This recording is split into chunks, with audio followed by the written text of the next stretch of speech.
sido a lo largo de los siglos parada de nobles, estancia de grandes de España y cuna de reyes. Desde estas calles, monarcas dirigieron los designios del reino. Valladolid fue capital de la corte, la ciudad más importante del vasto imperio. A lo largo de la Alta Edad Media y principios de la Edad Moderna, la entonces villa de Valladolid fue en múltiples ocasiones asiento de la corte itinerante. A partir de 1601, el Palacio Real se convierte en el hogar del rey Felipe III y su esposa Margarita de Austria.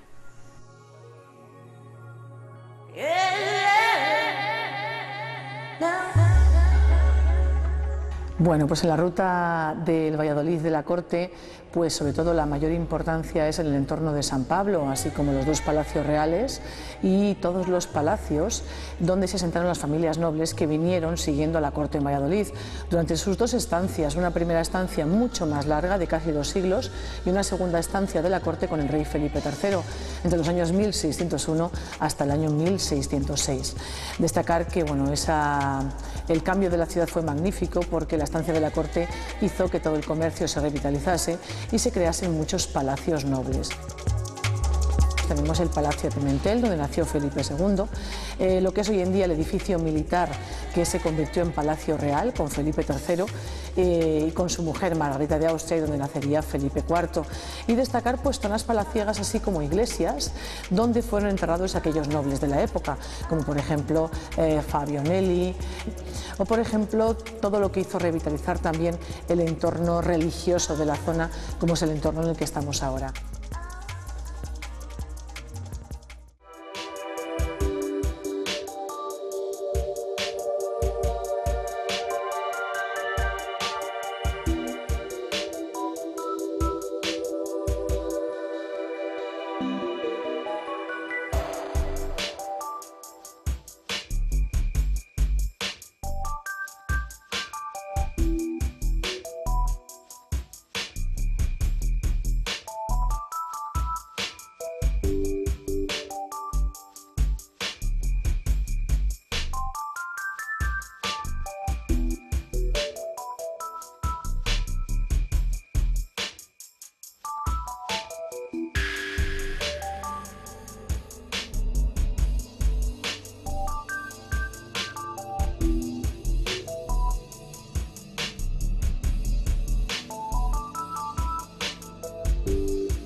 Junto a este entorno real podemos hablar de personajes históricos como el duque de Lerma, que años más tarde sería enterrado en la capilla mayor de la iglesia de San Pablo, y el conde de Gondomar, que poseía la mejor biblioteca privada de Valladolid durante el siglo XVII, en su palacio hoy conocido como Casa del Sol, por el sol que aparece en su fachada.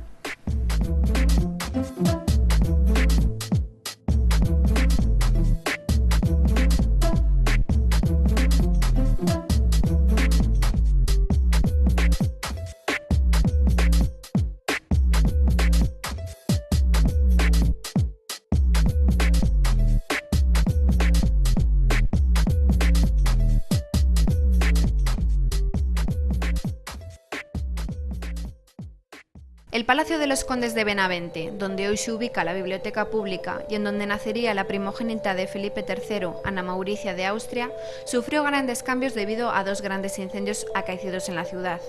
El edificio que a día de hoy observamos es el resultado de la rehabilitación del mismo, respetando sus características originales.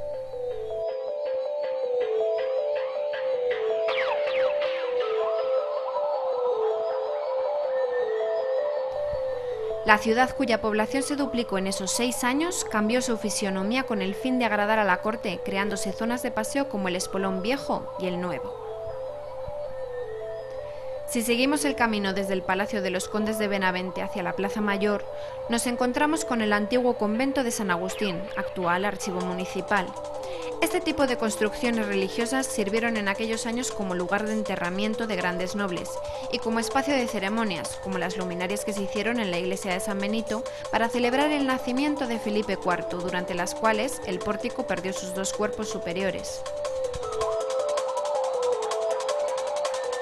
La Plaza Mayor fue uno de los escenarios donde celebrar los múltiples festejos de la corte en honor de los numerosos visitantes que acudieron a Valladolid con motivo del cambio de capital.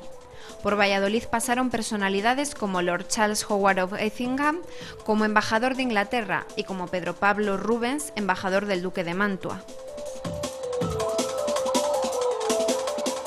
Las fundaciones religiosas que se construyeron en aquellos años fueron numerosas, pero destacan entre ellas las Descalzas Reales y el convento de Portacueli, este último impulsado por Rodrigo Calderón, hombre cercano al duque de Lerma, que sería ejecutado en Madrid y cuyos restos descansan hoy en este convento de la calle Teresa Gil.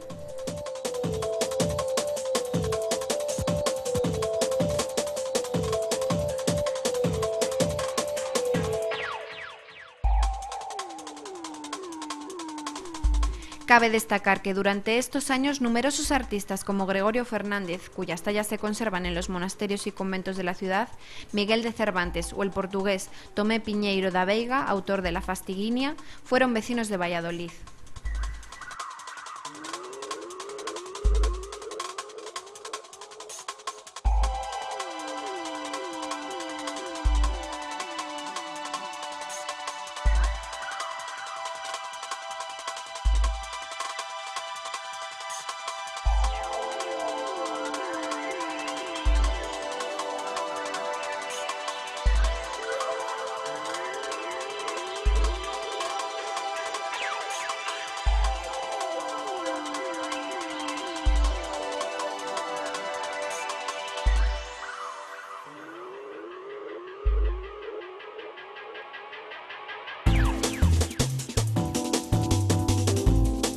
La verdad es que la nobleza fue muy importante en toda la ciudad y sobre todo la estancia de la corte, no solamente con los palacios, sino también con grandes escritores. Hay que tener en cuenta que, por ejemplo,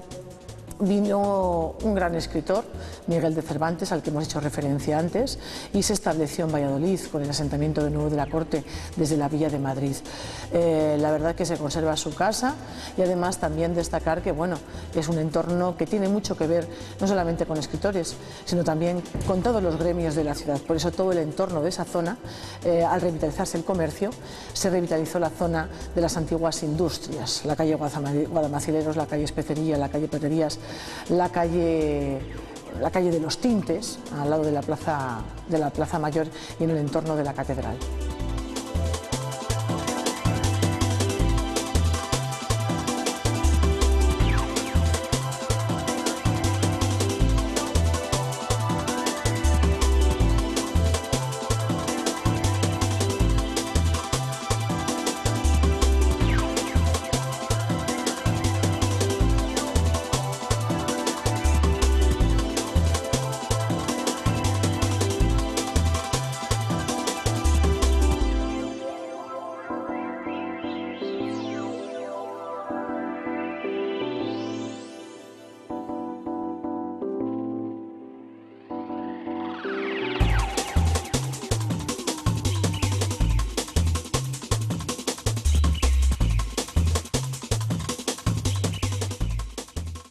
Mientras estos cambios se sucedían en la ciudad, en Madrid no dudaban en criticar la nueva sede como poco meritoria de este cargo. Aún así, Valladolid fue capital y los cambios producidos en su estructura, en su sociedad y en la mentalidad de aquella época así lo muestran.